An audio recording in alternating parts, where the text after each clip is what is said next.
শুক্রবার মানেই ছুটির দিন। কিন্তু সেটা ছেলেদের জন্য, মেয়েদের জন্য নয়। মেয়েদের জন্য শুক্রবার মানে ওভারটাইম করার দিন। মানে এক্সট্রা আরো অনেক কাজ থাকবে। প্রতিটা গৃহিণীরই মূল কাজ হচ্ছে পরিবারের সবার জন্য রান্নাবান্না করা। কিন্তু রান্নাবান্না ছাড়াও সংসারে মেয়েদের আরো অনেক কাজ থাকে।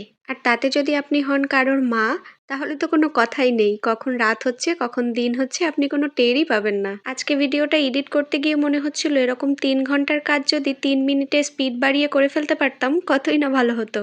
সপ্তাহের অন্যান্য দিনগুলোতে সময় মতো সবকিছু করতে পারলেও শুক্রবারে কিন্তু ধরাবাঁধা কোনো নিয়ম ফলো করা যায় না। বিশ্বাস করুন, প্রতিটা শুক্রবারেই বিকাল 5টার আগে কখনোই ভাত খাওয়া হয় না। অন্যান্য দিন কিন্তু আমি ঠিকই 2টার সময় অফিস থেকে এসে খেয়ে দিয়ে একটা ঘুম দেই আর বিকাল 5টার সময় ঘুম থেকে উঠি। শুক্রবার নিয়ে যত রাগ অভিমান ছিল আপনাদের সাথে বলা হয়ে গেছে, এবার চলুন রান্নায় ফেরা যাক।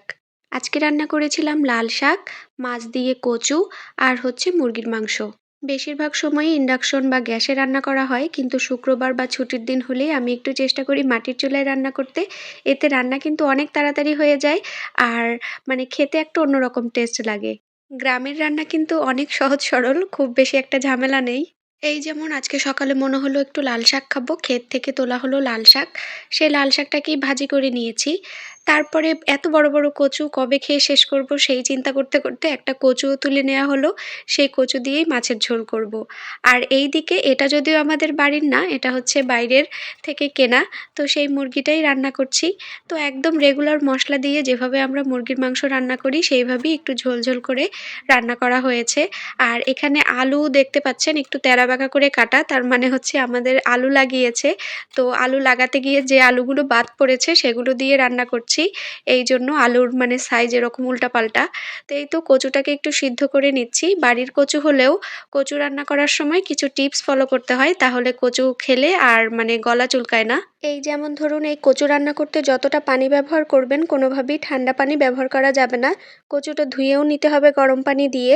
তারপরে একটু হালকা ভাপ দিয়ে নিতে হবে, সেটাও গরম পানিতে।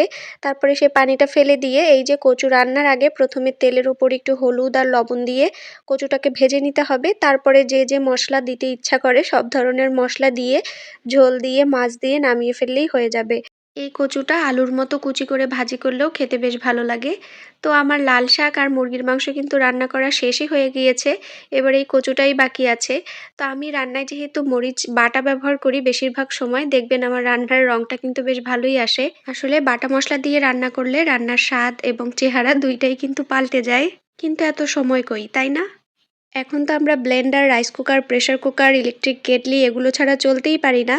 কিন্তু আমার এখনো মনে পড়ে ছোটবেলায় আমার দাদি যখন বেঁচে ছিল আমার সকালটা শুরুই হতো এই শিলনোড়ার বাটাবাটির শব্দ দিয়ে।